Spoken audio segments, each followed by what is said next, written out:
Hi everyone, turn 38. Let's see what we've got going on here. So, partner gave me some goodies. Picked up Thaumaturgy 5, so Soul Slays online. Throw the Moon claimed. Voice of Tiamat found nothing. So, all of these, and we've just got the moving sandbars we've already found. Oh well. Contact Harbinger. That Harbinger is going to go and finally clear out this stuff. Probably give her a cool name. Yeah, I don't think we need to give her any more gear than that. That's already quite a bit of gear. I guess really we just need more.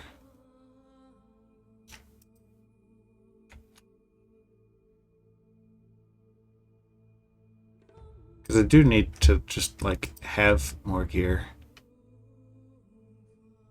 I guess we'll sit around on some ring mail. That's always useful to just have flying around. Anyway, so Harbinger is going to go and clear these out.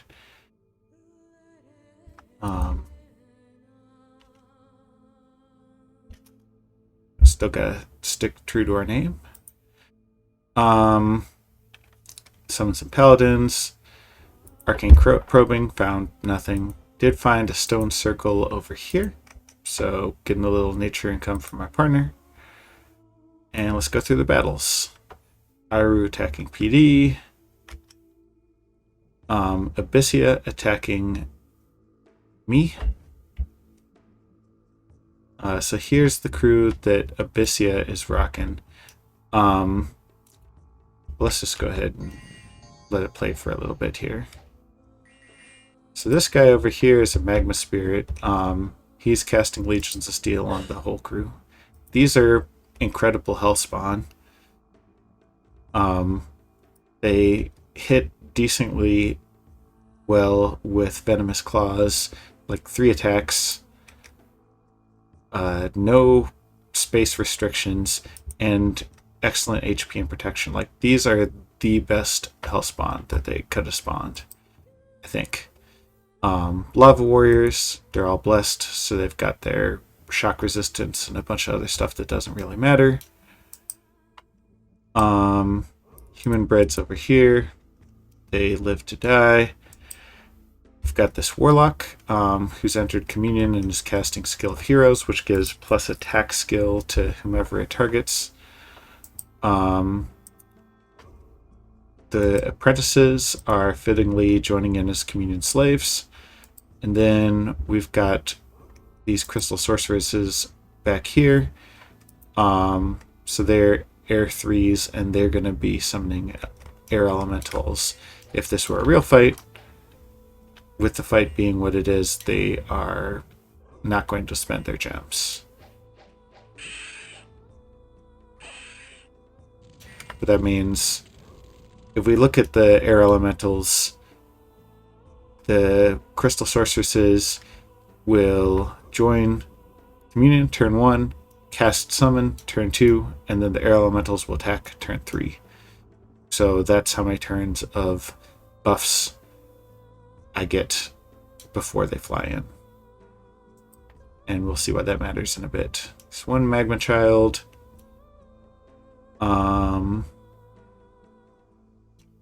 There's this earth gnome that they lucked into and kitted out as a thug. He's got all the typical stuff as well as horror plate. He berserks because of the flesh eater.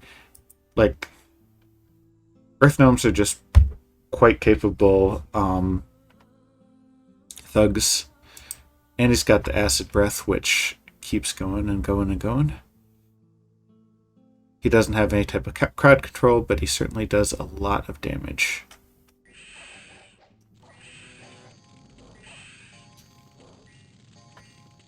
Alright. So that's Valdun. I attacked with my paladin over here.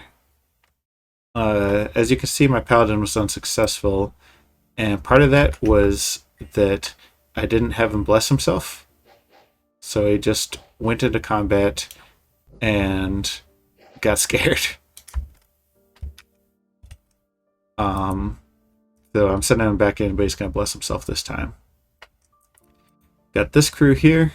So these guys are all going to join up in Falgoth over here, and then as a big army go and proceed south. We saw these guys before. The Lava Warriors are strong, but not as strong as my Paladins. And they can summon air elementals, which is just something to deal with. But overall, I think that what I have here outclasses their army. Just like look at how many Paladins that is. We've also got some of these guys spamming Body Ethereal, which does work on the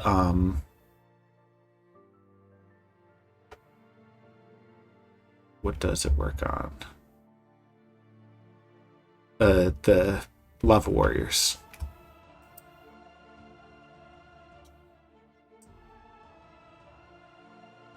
What was my bless? I think I have Heat Aura. Yeah, I have Heat Aura, so that means that Abyssian Heat Aura is not going to bother me because my guys are used to it.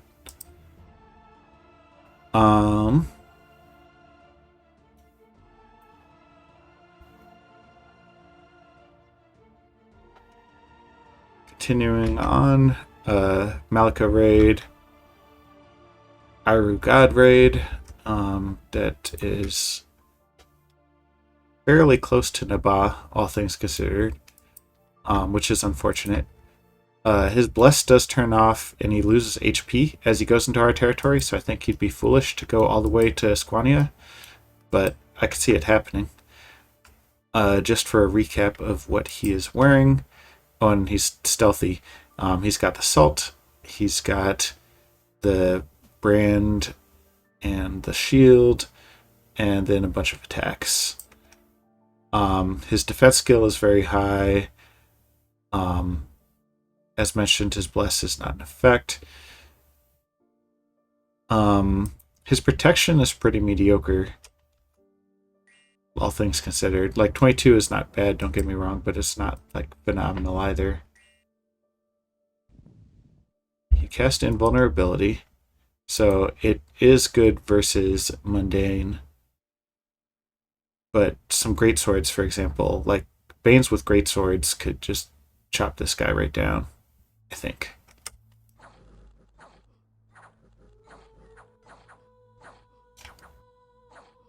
So that's the thing. Asphodel raiding, or Nabah raiding Asphodel, Nabah raiding Iru, Pythium clearing their capital, and me poking at this army, which is besieging Black Harbor.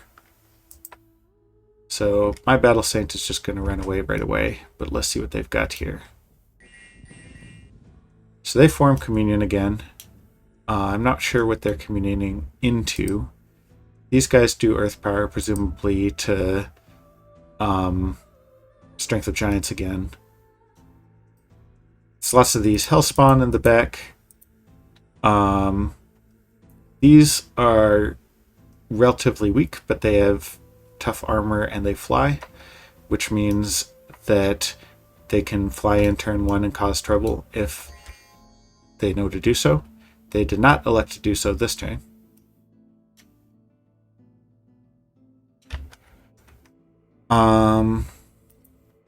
And then me moving into the bulwark,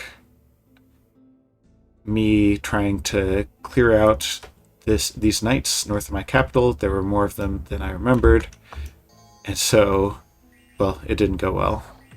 My flagellants just, like, I intended for them to soak up the charges, but they still just died. Blech. So that happened, and then Malika attacking some devils that made short work of her.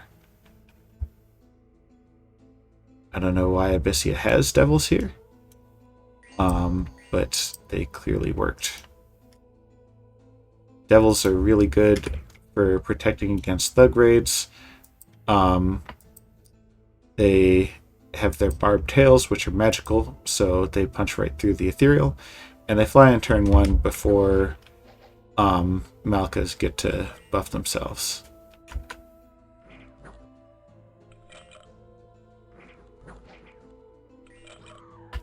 Yeah, so she just got smacked. Which is unlucky for us. And this is also unlucky. I lost 500 gold and all the research from these guys. So that's great. I mean, it did took fortune scales, so these things can be expected. But we got a gold mine over here, which may seem like a lucky event, except that it's soon going to return to Abyssea. Like, I can't hold Belfields right now.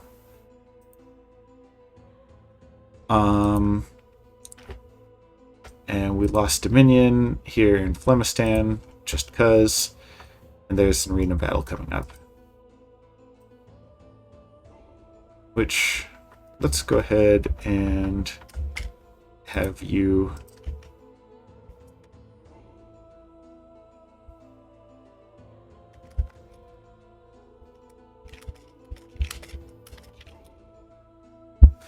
Let's have you go to the arena.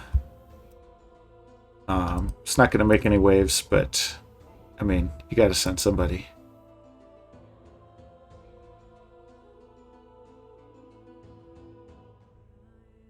Yeah, this will be fun.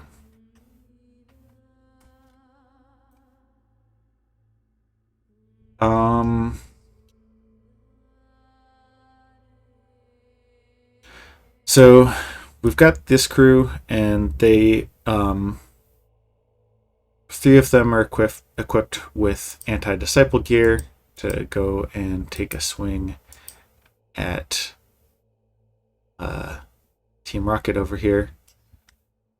See how that goes.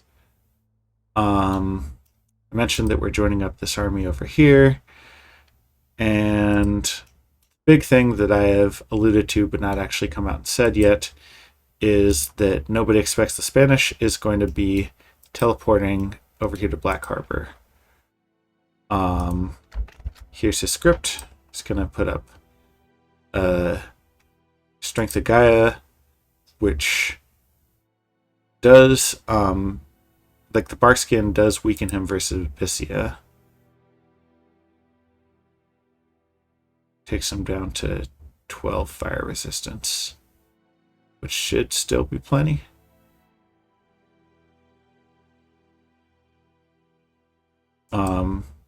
Iron Skin, Tempered Flesh, so it'll get right back up.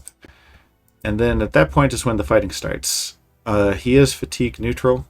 Actually, even better than that, he has Reinvigoration 5 and Encumbrance 3. And he has a Storm Swool to keep him safe for lightning. So air elementals should not be very threatening to him. He only has... Well, so this does 2 attacks and this gets a bonus versus shields. And it hits like a truck, so strength of, like Legions of Steel should not help Abyssea versus just how hard I'm hitting. Especially since I'm going to get another +4 from Strength of Gaia. So this is the goal, is to just drop on these guys and start smacking the fuck out of them. And we'll see where that goes. There's a chance that Abyssea cuts off our retreat and we get hit by like turn timer or something and die. But I mean, my partner is in a bad way. I'm in a bad way. Like, I've pushed on Asphodel, but Abyssea has gotten huge armies and they've killed several of our Malika. So it's time for riskier moves, and that's what we're going to be doing. I think that covers it for this turn 38. So I'll see you on turn 39. Thanks for joining.